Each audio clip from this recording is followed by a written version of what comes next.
What is up, everyone, and welcome into the MMA strategy shows. We're here to get you ready for UFC Vegas.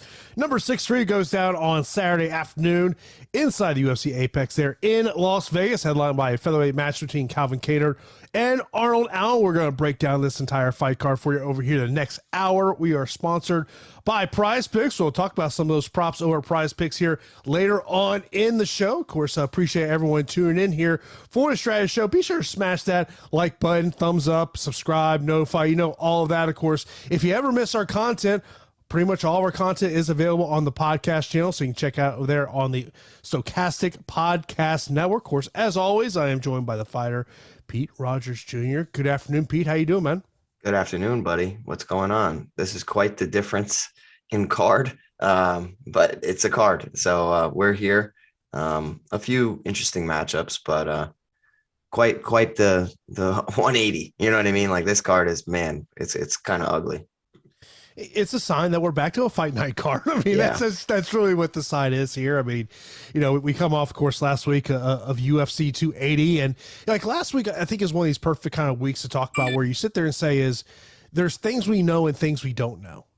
If you knew what was going on in TJ's Dillashaw's camp, it would have been, hey, if this guy can't lift his arm, we would have been locking in Aljo in every single lineup. And that's the thing that can make this sport difficult, is you just don't know what the true health is of a fighter going into a fight.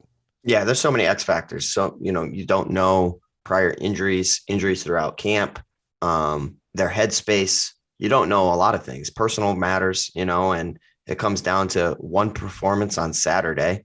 And, obviously if we knew ahead of time, I think the pricing structure and the odds would have been inflated drastically in Aljo's favor, of course.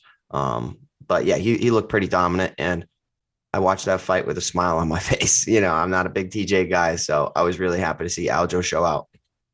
Yeah, I mean, great performance by him, and Islam went out there and showed he is the real deal. That's kind of a big question mark what he did there. But, of course, we're here to break down UFC Vegas 6-3. Let's get right into the main event, Calvin Kattar and Arnold Allen. Calvin Kattar, the slight betting underdog here in this one, plus 100 on the betting side, minus 120 for Arnold Allen. And, of course, over on DraftKings, by the way, as we do this show, the salaries are not out on FanDuel. This is the 8,200, 8,000 fight. Allen 8,200, Calvin Kattar 8,000. Pete, I look at this matchup and I say, man, this just be hard to avoid. I expect this thing to go 25 minutes. And looking at the tail of the tape on this one, the one stat that did stick out to me was strikes land per minute. And I think it does tell a different side of the story on each one of these fighters, where you have one fighter who I classify as a volume fighter, and that being Calvin Kattar, lands over 5 strikes per minute. On the other side, Arnold Allen, I don't label as a volume fighter. He lands 3.31 strikes land per minute. So this is one where I love the volume of Calvin Kattar. And I'll be honest, I was surprised to see Calvin Kattar as the underdog in this one. Ooh, really? Okay. Well, I will tell you something, and I don't think a lot of people understand because they don't compete, but the volume's not going to just completely translate into a fight like this. And that's why styles make fights. And the reason is because of Arnold Allen being a southpaw. So whenever you have opposite stance, you do have, a limitation with the volume that you can throw. You are a little bit more hesitant because the rear power of your opponent and you is the more significant strike to throw. The lead hand is somewhat negated at times. We did see Dan Hooker land some jabs, which was good. And, a lot of Calvin Kattar's volume is dependent on the jab, and he has phenomenal boxing. So in a traditional matchup, he's usually going to have the volume and the boxing advantage in that matchup. But I will tell you, because of the opposite stance, I think that his volume is going to take a hit a little bit. He's going to be a little bit more calculated because of the straight left hand counters and just the angle and the stylistic matchup differences between the two. So I think it's a close fight. I really do think it's a close fight. It's lined correctly. I do actually like Arnold Allen slightly more than Calvin Kattar just because of the footwork and the leg kicks.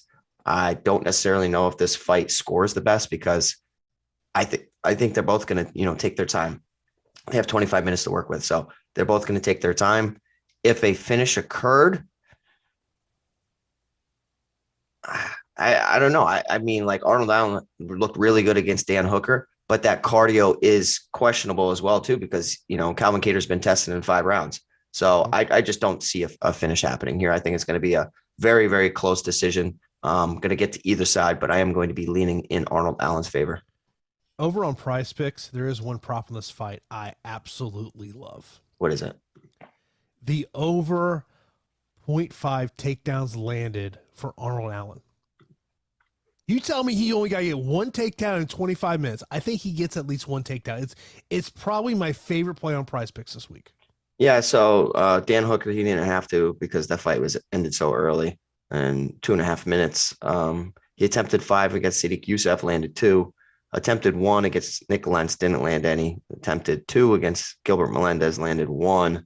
And then you have to go back to Makwan Americani, where he attempted 6 and landed 3. And then Yautsin Meza attempted 4, landed 4. So it's definitely there. 25 minutes is a long time to not go to the takedown well. So I don't hate it. If you think a finish happens, then perhaps you do not go and target that line. But I don't think a finish happens. So I'm not against that line at all. It's just, if it was 1 or 1.5, I would probably say no, because I don't see 2 happening. But because it's 0.5, I'm fine with that. Yeah, it's honestly, it's one of my favorite player Prize Picks. I'll give you 4 other plays here later on in the show. Let's move over to the co-main event. You got Max Griffin taking on Tim Means. 8,800 for Max Griffin, 7,400 for Tim Means. Tim Means coming off a second round loss against Kevin Holland back in June. That did snap a 3-fight losing streak. Also, Max Griffin, he's entering off a loss, a split decision loss to Neil Magny back in March. Also snapped a 3-fight losing streak. What kind of just scared, I like Max Griffin in the spot, Pete. I just don't love that price tag, because at 8,800 in a 3-round fight, I feel like you got to get a finish, and I just don't know if that happens. Yeah, I'm with you. I do like Max Griffin in the fight. The younger guy has looked pretty good. Overall, they're both kind of mediocre within the UFC. 6-7 for Max Griffin in the UFC, 14-10 for Tim Means. So you have 14-10-1. You have 2 veterans, if you will, within the welterweight division. And on any given night, I can see Tim Means pulling off a striking performance en route to a volume win. I just don't know. I didn't really like his previous performance against Kevin Holland. I do hold Kevin Holland in pretty high regard. I think that he's a very good striker with sneaky offensive submissions, terrible defensively, and especially in the wrestling department. But, styles make fights. Max Griffin hits really hard. We have seen him pick up some knockout wins. Ramiz Brahimaj, that was disgusting, where he elbowed his ear off. And then the beautiful right hand against Song Kanan. I thought that he'd show out a little bit more against Carlos Condit. I really did. So in a 3-round bout against Carlos Condit, an aging guy who will stand and trade with you, I thought that, Max Griffin was going to get a finish in that fight. Attempted 1 takedown, landed it. But on the feet, threw 171 significant strikes, landed 93, and scored 84 points. I can see something similar here happening if he does not hurt and get rid of Tim Means. So Tim Means is going to be one of the most intriguing underdogs on the slate. However, I still think Max Griffin does enough. It's just not the best DFS win. So I'm picking Max Griffin to win the matchup. You have a thought of Max Griffin potentially going the takedown route in this one? I wish he would. So I also thought he would against Carlos Condit. You know what I mean? He only attempted 1, landed it. In the past, against Zalim Imadaev, he attempted 11 and landed 6. Went 4 of 5 against Alex Morono, 2 of 3 against Cowboy Oliveira. So the wrestling skills are there, and we have seen Tim Means look not the best when he's on his back. But guess what? Tim Means also is initiating the wrestling. So I will tell you that perhaps Tim Means attempting 5 takedowns and 4 takedowns prior in his past 2 bouts, we drill so much wrestling that we counter wrestling with wrestling. So instead of breaking off and striking and trying to finish the fight, I can see where Tim Means initiates the wrestling, Max Griffin reverses position, and then attempts his own takedown. You know what I mean? Tim Means could actually push and force the hand in the wrestling situation. So sneaky upside on both from the takedown perspective. I think it might nullify and be a stinker of a fight. Next up, we've got a heavyweight matchup. We got one fighter who is making his UFC debut, another one who's lost 4 in a row and 5 of his last 6. We got Waldo Cortez Acosta, 9,000 over on DraftKings, taking on Jared Vanderaa at 7,200. And literally one of the notes I've written down on this fight is, how do you trust Jared? Awful fight IQ. Perfect example of this is the Alexei Oleinik fight. Why you engaged in grappling with Alexei Oleinik, I'll never understand that. You know, and you've always talked about this of fighters coming off the Contender Series. It's always kind of this, okay, how much stock do you want to put in them? But like, I just look at this fight of like, to me, it's either take the favorite here in Cortez Acosta or pass on the fight. I think if you know something about Jared Vanderaa and you're going to back him, you're blindly backing him because it's heavyweight MMA and it's super volatile, or you're a part of his camp and he's been working wrestling the entire time. Because if you're looking at stats on a sheet of paper, or you're looking at it for what it is, he's 1-5 in the UFC. And then he has attempted 0 takedowns in the UFC. It's super weird, especially because, you know, on the Contender Series, we have seen that when he gets in top position, even in some of his fights, when he's able to reverse position and get into the ground and pound advantages, like he's able to put together some good ground and pound.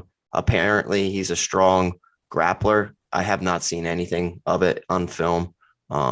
Just a big guy in top half guard or mount, or even in your guard is just tough to deal with. So, you know, we could have Acosta slip on the mat, and now you have Jared Vanderaa in prime position for ground and pound and stalling and winning and banking rounds. But I'm tired of losing money on Jared Vanderaa in an underdog spot, in any spot. I'm going to be back in Waldo Cortez Acosta, and I don't think that he's all that talented either. So naturally, the heavyweight and light heavyweight underdogs are going to get a little bit more ownership, similar to how women's MMA underdogs are going to get more ownership for me. So I will be getting some Jared Vanderaa, but I'm not going crazy. Like I'll look at what the field's doing and I'll probably match it, probably even be a little bit underneath. But yeah, when you have a clear path to victory against Chase Sherman, a path to victory against Alexei Oleinik, and you just avoid it, it's a little troublesome for me. So I'm going to go with Waldo Cortez Acosta. He has pretty good hands. I think the hand speed, the combinations are going to pose him problems, but that chin might be gone of Jared Vanderaa, and we could be looking at a 9,000 option, getting a nice first round win. It's one of those things with Jared Vanderaa. I'm actually surprised he's got another opportunity in the UFC after dropping 4 in a row. And I'm glad you brought that Chase Sherman fight, because that's a perfect fight to bring up to say, like, hey, if you were going to show a good fight IQ, it wasn't to sit there and have a kickboxing matchup with Chase Sherman, because that's Chase Sherman's game.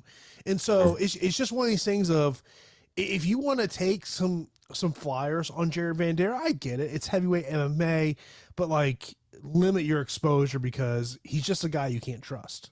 Yeah. And Marcos, what's up, Marcos, brings up a great point. He says, whenever you're tired of losing money on a fighter, the day you give up is the day they come through. And that's a great point, because like at the end of the day, it's an MMA fight.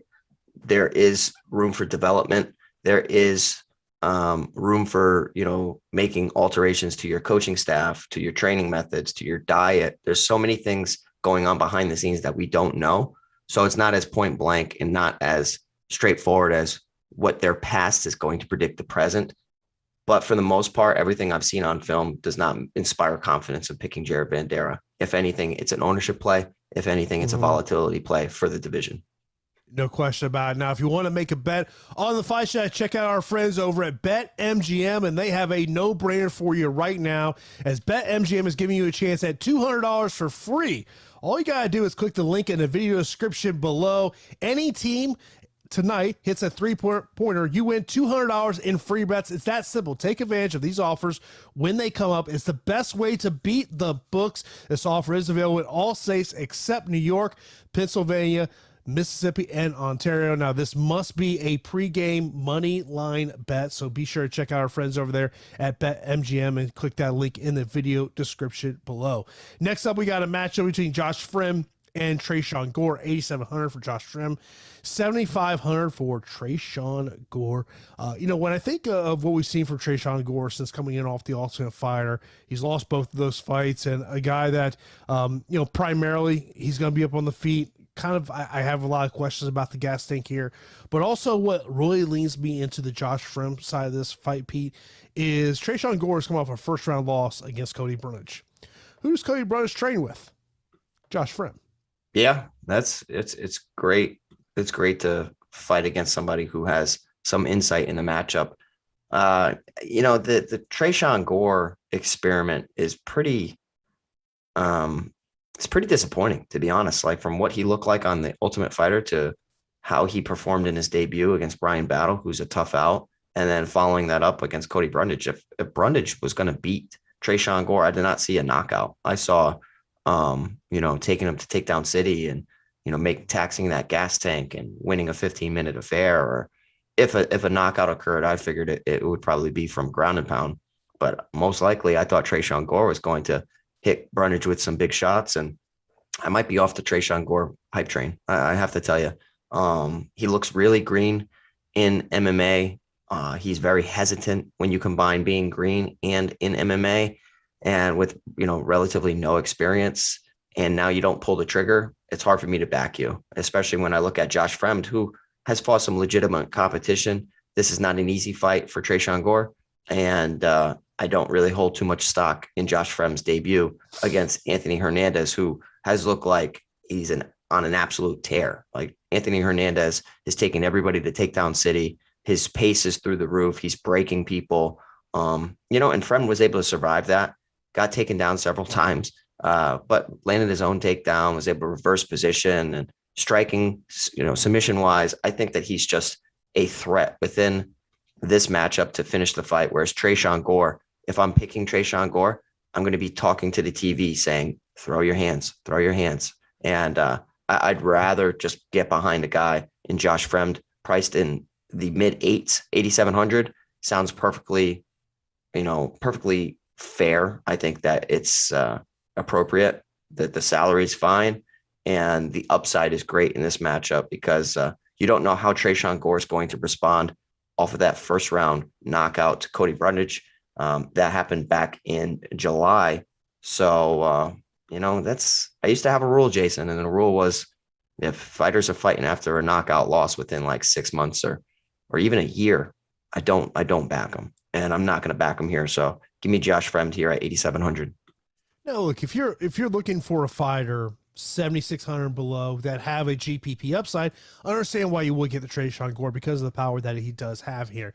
On the other side, like, I would rather take a Josh Fremd at 8,700 than a Max Griffin at 8,800 just because of the potential GPP upside in trying to get 100 plus points in a fight. I mean, it all comes down to a roster construction situation there. Move over. Next up, we've got Dustin Jacoby taking on Rountree Jr. Jacoby 8,300, Rountree Jr. 7,900, and this should be a fun fight, Pete. I mean, both these guys, we know what they want to do.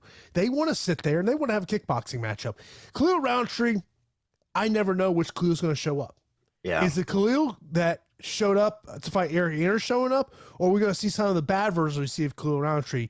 Jacoby, I mean, look, guy's been on a great run. He's unbeaten. His last 9 MMA fights, he hasn't lost a fight since 2016. That was in kickboxing against Simon Marcus. And people don't know Simon Marcus in kickboxing. He's a bad problem. Yeah, he's a bad boy. He's a bad boy. So this is one of those ones where Jacoby, he's kind of like, in terms of, it's like either a finish quick or it's a decision. Yeah, I mean, I hate to be like this week, but I don't like a lot of the underdogs, if any. Like, I think if you're looking at the card and you're in, on Stokastic.Fantasy Cruncher and you're looking at all our tools, using the top fighter tool and all that, you see Dustin Jacoby sitting there 6-2-1 in the UFC, Khalil Rountree 6-5-1. This is a tailor-made matchup for Dustin Jacoby to really showcase his striking, because a guy's willing to stand on his feet with him. Powerful guy, but a lot of people within this division are powerful. So it's nothing new that you have to be careful of getting knocked out. Rountree is going to be one of my most exposed underdogs, even though I think Dustin Jacoby's the better minute winner. Throughout the fight, I think he's going to have the more steady volume. I think that he could, and he has potential to pick Khalil Rountree apart, and they look leagues apart in this matchup, because Rountree in this matchup has that power, that death touch, and we have seen Dustin Jacoby get hit at times. But like outside the two knockdowns against Maxim Grishin, it's kind of been like one-way traffic, man. His volume, his skills, everything, he's looked fantastic. So, but when light heavyweights are throwing down, it just takes one shot. So Rountree to me is in that untrustworthy category, but I'm still getting exposure. Like Jared Vanderaa and Trayshawn Gore are like at the bottom of my untrustworthy list for this entire slate. Khalil Rountree's a lot higher than that because I actually think that his skills are there. It's just a matter of which Khalil shows up. The fact that Marcin Prachnio was able to kind of dominate him on the feet for 15 minutes shows me that stylistically, this is a nice matchup for Dustin Jacoby if he's able to endure the big shot. So give me Dustin Jacoby, but Rountree is going to be very, very popular. I don't imagine he comes in with a ton of chalk. Let me ask you if you are surprised by this stat. Strikes land per minute. Dustin Jacoby, 5.27. Not surprising. Khalil Rountree Jr., 3.34. Yeah, it's great. Like I would have thought that number would be higher than it is for Khalil. Yeah, so like Dustin Jacoby's on the outside hitting you with wiffle ball bats, 5.27 strikes landed per minute, and Khalil Rountree's hitting you 3.34 with a sledgehammer. So it all comes down to how many times you can get hit with that sledgehammer and be able to not go down. So outside of the Maxim Grishin fight, I think Dustin Jacoby's durability has been solid.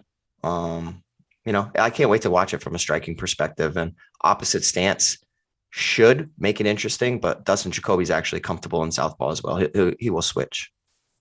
Let's move over. Next up, we got Phil Hawes taking on Roman Dolidze. Dolidze 7,800, Hawes 8,400.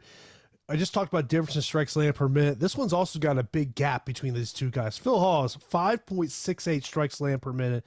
Roman Dolidze, 2.46. Of course, Phil Hawes looked great last time we saw him there in that second round TKO win there against Duran win back in June. Dolidze also coming off a great performance, a first round knockout against Kyle Dawkins. And this is Phil Hawes. There was a time that I think the MMA industry was pretty down on Phil Hawes. He came into MMA as this highly touted prospect. Then things just don't go well from the Contender Series. Goes over to I forget whether it was WSL at the time, maybe PFL. Doesn't really do great there. But this is also one of those things of like we've talked about various fighters of.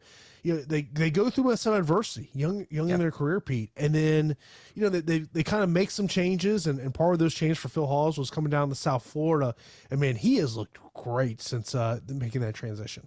Yeah, I mean Sanford or Killcliff, they're phenomenal. I just really like them for some of these welterweights, middleweights, even lightweights. They're just stacked in almost all the divisions. So Phil Hawes looked phenomenal against Duran win and. Threw 175 significant strikes, landed 118. He has takedowns in his back pocket. His versatility on the feet is second to none. He's able to mix things up, and he looks like a high-level kickboxer. He really does. But he's the one with the JUCO collegiate wrestling background. So, like, he is a phenomenal fighter. But if you could make his gas tank a little bit better, he'd be priced in the 9,000s almost all the time. He's susceptible to getting hit with a big shot, and his cardio comes into question. So, middleweights, man, Roman Dolidze pinned, he pinned Dawkins against the cage and threw a beautiful knee. And that win kind of like irritates me because I actually think that Kyle Dawkins was going to win that fight. It didn't happen, obviously, and you can say that with so many different fights, but like, I really thought Dawkins was going to give Roman Dolidze problems because of, on the feet, longer guy, in the grappling exchanges can survive, has the jiu-jitsu skills to survive. And then something stupid like that knee in the clinch lands. It was a nice strike. It really was. It's just like, I don't really hold a lot of stock in that win. It was a minute into the fight.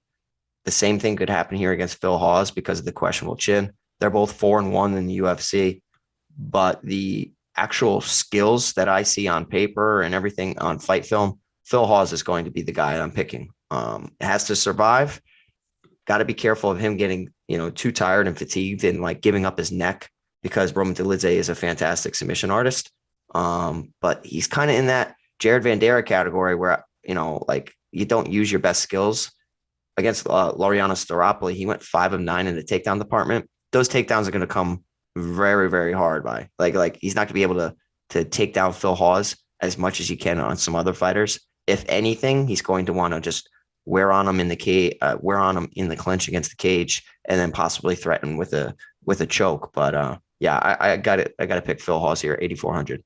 Of course, this is the MMA Strategy Show. We're getting you ready for UFC Vegas number 63, and we are sponsored by Prize Picks. Click the link in the video description below to get 1 free month of Stokastic Plus Platinum and up to a $100 deposit match bonus when you sign up and make a deposit with Prize Picks. And Pete, I was checking out Prize Picks, talked about that takedown number I like on Arn Allen, 0.5. I really like the over. You just got to get 1 takedown. Likely has 25 minutes to go with.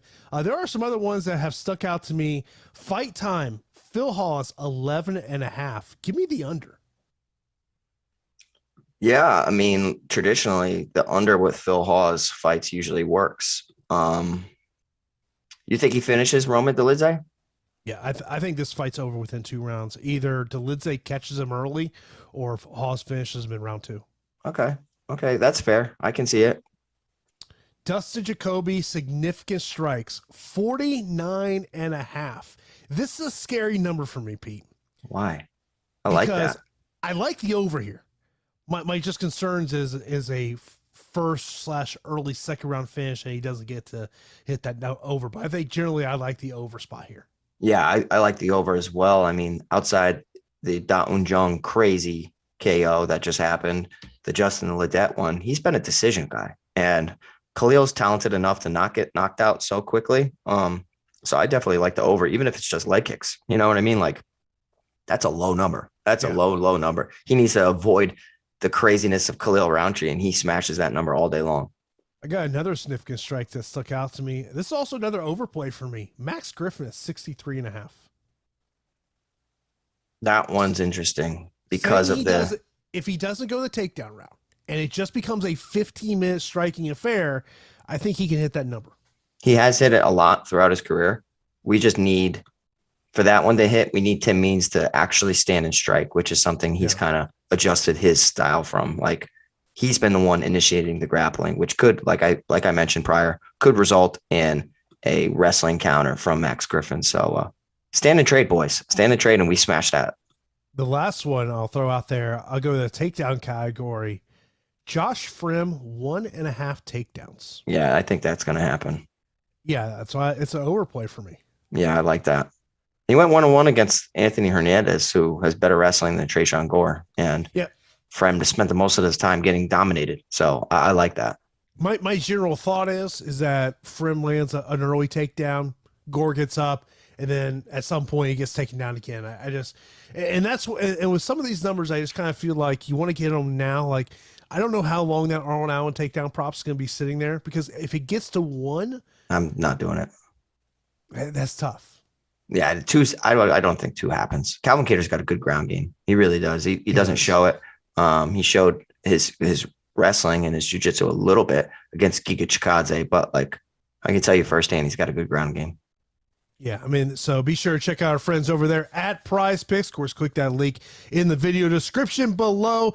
How you can get 1 free month of Stokastic Plus Platinum up to a $100 deposit match bonus when you sign up and make a deposit with Prize Picks. Let's move over to our next matchup, Pete, and that'll be a heavyweight matchup. Marcos Rogerio de Lima, 8,900, take on Andre Arlovski at 7,300. I feel like, because Andre finds himself in so many close decisions, we keep forgetting this guy just keeps winning fights. He's won 4 in a row, 6 of his last 7. His last 10 wins have all come via decision. His last stoppage win, June 23rd, 2015, against Travis Brown. By the way, that fight is the last time Andre Arlovski scored a knockdown in a fight. Yeah, this fight is hideous. We got Rogerio de Lima, 8-6 in the UFC. Andre Arlovski, 23-14-1. Holy moly. So like, he's been around for a very, very long time. And I think that Andre Arlovski turning a significant corner within his career, when a lot of people, including myself, thought that chin was completely gone. This is a compelling matchup, and it's aligned as if Andre Arlovski was getting knocked out back in 2019, actually 2016 when he was suffering a knockout to Francis Ngannou, Alistair Overeem, Stipe Miocic, like strong company. So like, I think the line is because of how Rogerio de Lima looked against Ben Rothwell and not really about Andre Arlovski in 2022, where he's winning close decisions and isn't enduring shots, right? Like he's been pretty durable. So outside the Tom Aspinall submission, the last time he was knocked out was back in 2019, and that's 7 fights ago. Goodness gracious. I threw this stat to Pete before the show. Since 2016, here's the only fighters who have knocked down Andre Arlovski: Rosenstruck, Tuivasa, Ngannou, Overeem, Miocic. The top of this division. Yeah, I mean, like murderer's row right there. Like nothing you can do about that. Yeah, you got knocked down in those situations. So, and that's where like hindsight's 2020, because at the moment you're panicking about like, oh my God, he's getting knocked out by everybody. But now when the heavyweight division finally transpires, you're saying, well, those losses aren't that bad. You know what I mean? Like it's not that bad. I will say that on a week where I don't like a lot of the underdogs, it's kind of hard not to like Andre Arlovski here because of the gap in salary. If it was closely lined, like 83-78 or something like that, I would agree with it. 89-73 just doesn't make a ton of sense to me. When a guy has way more experience, way better cardio, outside of getting hit and finished, he's going to be the better minute winner here. So, yeah, give me Andre Arlovski at 7,300. I don't like it because it's the heavyweight division. And Rogerio de Lima really blew my mind when he knocked out Ben Rothwell. I was like, what the heck? And he looked like a monster, scored 120 fantasy points. So these guys are also former training partners or current training partners. Kind of weird dynamic that always goes on in an American Top Team with some of these fighters fighting each other.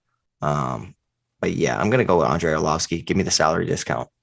And Marcos in the chat mentions about Rogerio de Lima via split decision, plus 900. Yeah, worth a sprinkle. I saw Arlovski via decision. I want to say it was like plus 330 is the number I saw a little earlier today. But this is one of those ones like, look, I don't mind getting Arlovski in cash games.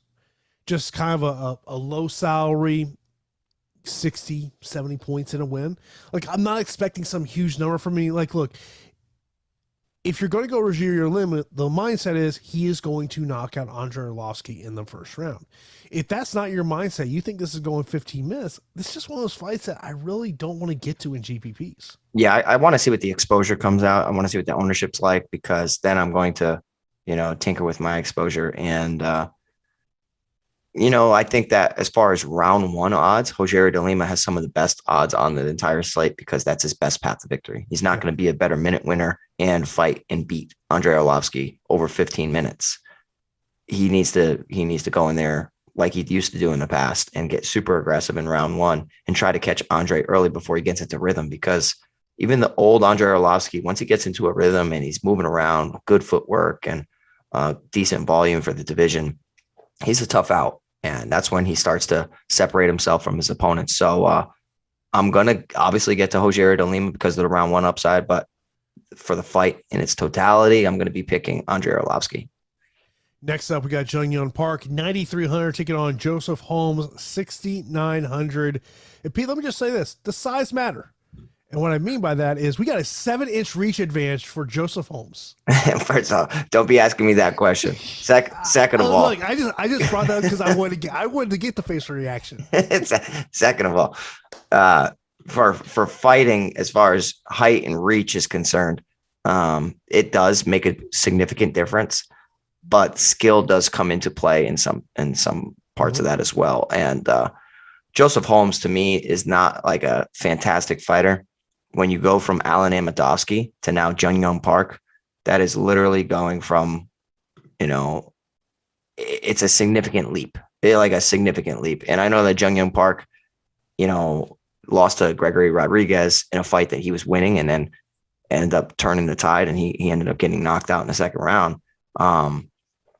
Outstruck Eric Anders despite the takedowns and en route to a split decision victory. I just don't see Joseph Holmes being on this level. I have to tell you, like Joseph Holmes, I'm going to pick him in certain matchups, like how I did against Amedovski. The Jamie Pickett one, if you're not beating Jamie Pickett, which Jamie Pickett's actually pretty talented, but he's on the lower end of the division. I think Jung Park is better than Jamie Pickett. That's a different conversation, but give me Jung Park. I do not like Joseph Holmes here at all. Despite working with our guy Kraus, it's a very tough matchup. I mean, straight shots needs to be the priority for Joseph Holmes to utilize that reach advantage, straight kicks, knees up the middle, and try to knock out Jung Park. Perhaps that chin is susceptible like it was in that matchup against Gregory Rodriguez. I'm just going to pick the better fighter, man. Jung Park is clearly the better fighter in this situation. At the price tag, though, at 9,300, all of his wins in the UFC have come by decision. Do you want to get there, though? I might, because of the takedowns. I saw, we saw Joseph Holmes get taken down twice against Jamie Pickett. Jamie Pickett went 2 of 4 in the takedown department, had 3 minutes of control time. I really think that Jung Park has some sneaky takedown potential on a slate like this. I think that he can really take him to takedown city if he wants to. Against Marc-Andre Barriault, he went 5 of 10, 4 of 4 against John Phillips, which, I mean, that's 100%. But the reason that number's not higher is John Phillips is terrible at getting back to his feet. So 2 of 5 against Tafon Nchukwu. I think there's just points galore in this matchup for Jung Park. Yeah, he's been the distance, but in the distance, I think he's going to be able to rack up points en route to a late stoppage or just a complete dominant, like an Anthony Hernandez, where it's just, ragdolling him. So give me Jung Park, 9,300. I don't care about the price tag at all on an ugly week like this. Next up, you got Chase Hooper taking on Steve Garcia. Chase Hooper at 9,200, 7,000 for Steve Garcia. Of course, Chase coming off that 3rd round TKO win. And on the other side, Garcia coming off a 1st round TKO loss here. And who would have thought that Chase Hooper, a 3-1 betting favorite? But the one thing is, as much as kind of people, rail on this kid, we do see improvements every fight from him. Yeah. I mean, we have seen development. He's young. He has a very good base for jiu-jitsu. I still don't think that the camp is the correct camp for him. Working with Stephen Thompson, I think where he could shine is actually getting to a strong wrestling gym. Like imagine him going to like Team Alpha Male, even though Team Alpha Male's kind of, the reputation has been down, as in the past it used to be pretty high, but like a strong takedown gym with good hands. That's what he needs. Like he needs to really, really refine his takedowns, and he's still finding success with them. And he attempts them at a high rate. Went 0 of 6 against Peter Barrett, 3 of 8 against Steven Peterson. Actually landed 3 more than I was expecting, because Steven Peterson's pretty talented from a takedown perspective, especially defensively. And Felipe Colares, he went 4 of 7. And Colares, I thought, was going to be the tough out for Chase Hooper, where you have a guy with a jiu-jitsu background, strong boxing, and Chase Hooper walked him down, attempted so many takedowns, through 93 significant strikes en route to a 3rd round finish. He broke the slate, scored 142 fantasy points. So I actually think that he can do the same thing this week, where he can break the slate. And Steve Garcia, a guy who's always live in a striking exchange and always live in a striking matchup to clip and hurt his opponents. And he's got that dog in him where he's going to fight for your dollar. The issue is his takedown deficiencies and his grappling deficiencies don't allow him to. He's so wild that it opens up the door for Chase Hooper to really just change levels or body lock him. And the Luis Pena fight really speaks to me, because he was backpacked. He took that fight on super short notice anyways, but he was backpacked for a ridiculous amount of time, and his back was taken, and he didn't get submitted, but Luis Pena literally had so much control time. It was insane. And let's see how much control time he had. He had 14 minutes of a 15-minute fight of control time. That is absolutely absurd. So I think that if Chase Hooper backpacks you at all, and he's a great back taker, he's submitting you or he's ground and pounding you. So it's crazy, 9,200 for Chase Hooper, but I completely agree with it. And styles make fights. And I think that, he's going to smash the slate once again. I was glad you brought up the takedown deficiencies of Steve Garcia, because one of the things in analyzing this fight, my kind of thought was that the wildness of Garcia on the feet was going to potentially lead to Chase being able to take takedowns. And going back to what you said about if Chase got around better wrestlers, two names that came to my mind, both in South Florida. Steve Mocco, an American Top Team, and Greg Jones at Kill Cliff FC. Yeah, that's like what he needs. Like, so he was doing all those little things with Ben Askren and all that. I thought that was the connection that was going to really help him. Like Ben Askren, like he is what he is, but a lot of people still don't give him his credit in Bellator. In one, like he was so dominant when he incorporated his wrestling. Like a guy like that could get him to have ridiculous takedowns, and it will complement his jiu-jitsu, which will also open up his striking. It's a win-win, and it never really materialized. At least it doesn't seem like it did.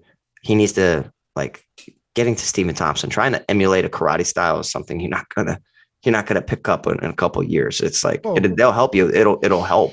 But like going out there throwing sidekicks, like, I don't know, man. I'm not with that for him. It's like you talked about that from experience. Yeah. I mean, like I have a lot of people that try to come and try to emulate my style with the striking. It's like, we will tweak you and fix you and get you to incorporate some things. But like, I've been sidekicking people for my whole life. So like, same with Stephen Thompson, there's no way Chase Hooper should, like, you can utilize certain things like that, but that is not going to really help you climb the ladder as much as something like wrestling. Tyler, you do not want to see a Pete sidekick coming at you. Yeah. Look at that. Tyler mocking the karate. All right, bud. Yeah. That sidekick will come and you won't even know it hits you before he gets there. Yeah, that's right. Tell him. Let him know, Jay. Let him know. We all know, I try, look, if I walk into Rogers Mixed Martial Arts, I go, look, I'm not trying to have a karate match with Pete.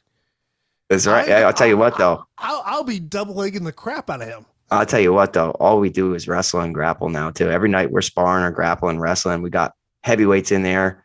And, my boy, Brendan Ward, we got my fighter, Wolfgang. We got so many fighters.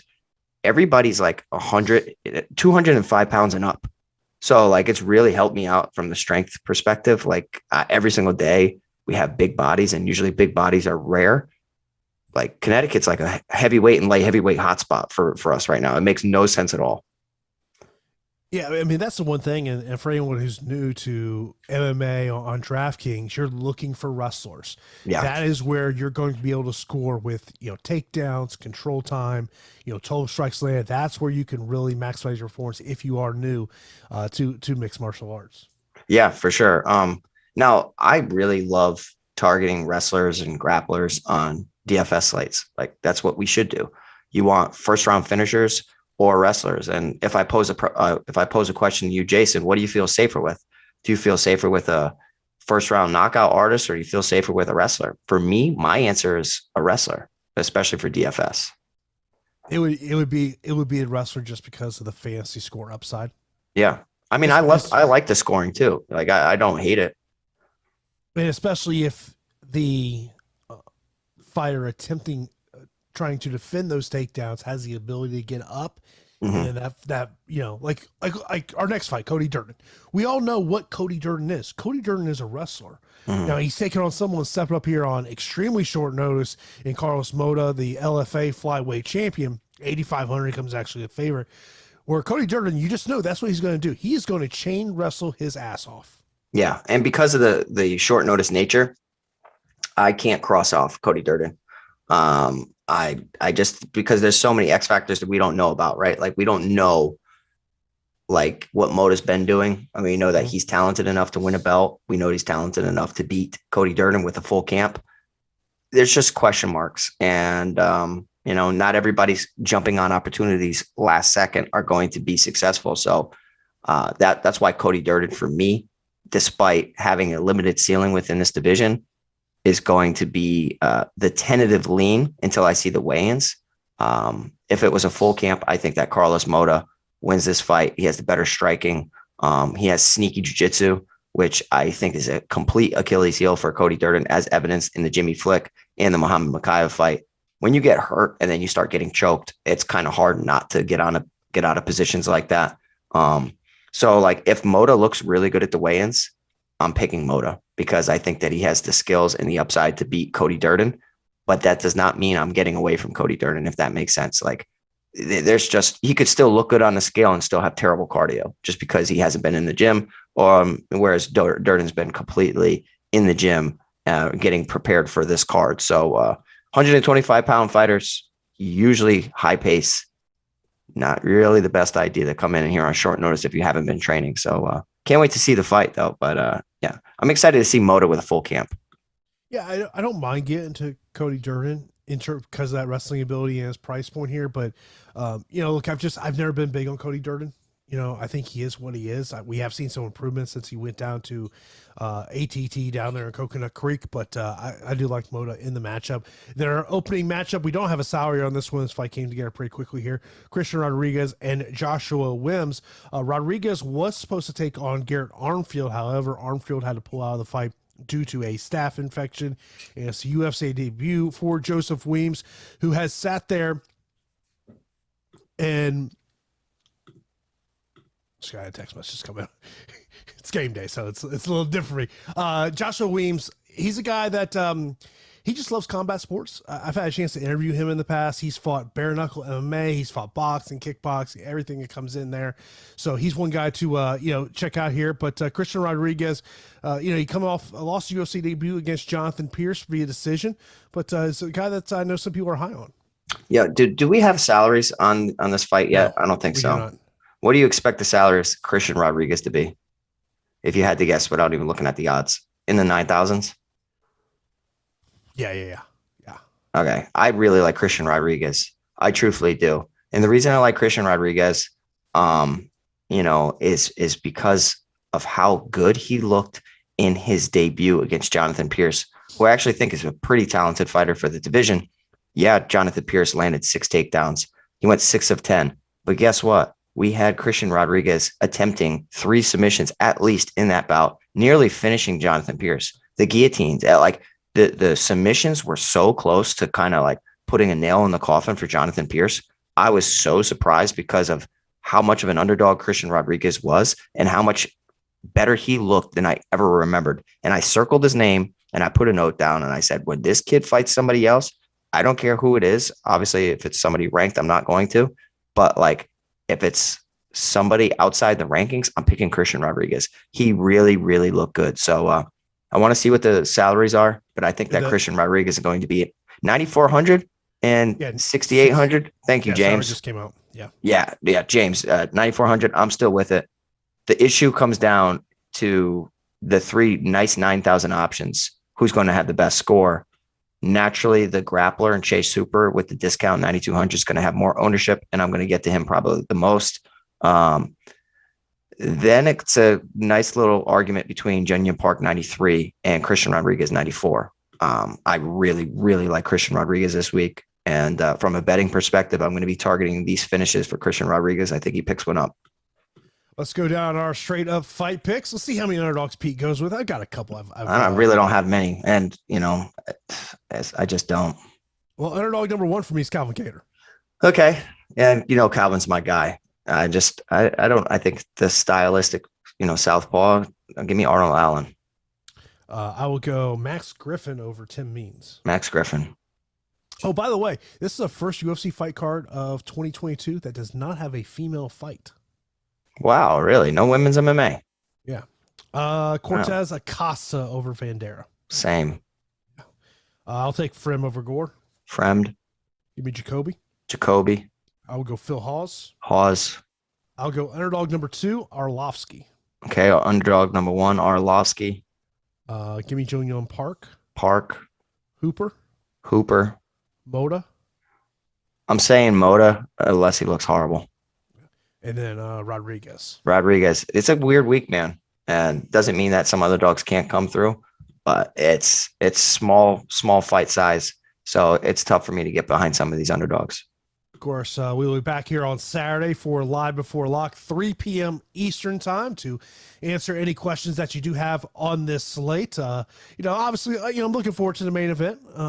There's some fights that don't necessarily love or trust. I'm not even really looking forward to the main event. I got to tell you, and I am really? a fight. Yeah, I'm a fight nerd. Like I'm not like this matchup. Just it's there. By the way, did you know there's a Bellator event on Saturday? I didn't realize that. Who's fighting? Do we know? It is Adam Piccolotti in the main event. Oh, yes, I did know that. Yeah. It was literally, I got an email press release about something for the Bellator event, and I was like, hold on, there's a Bellator event this week? Yeah, sometimes they do a terrible job at letting people know fights are on. Jeez. Yeah, that's always over at Prize Picks. If they have something, I'm always like, oh, I'm making a site, especially if, those Spike Force prelims. Yeah. Just target those unders and just combine them with some of your most confident UFC plays and some of the Prize Picks ones that Jason was mentioning. The 0.5 takedowns for Arnold Allen's intriguing. The significant strikes for Dustin Jacoby, I think of all the ones you mentioned, is definitely my favorite. So I'll be targeting the over with that in combination with some of those Bellator unders. Of course, we appreciate everyone tuning in here for the strategy show. We're back on Saturday for Live Before Lock. Appreciate you tuning in, and we will talk to you on Saturday for Live Before Lock. Have a good day, everybody. Thank you, guys.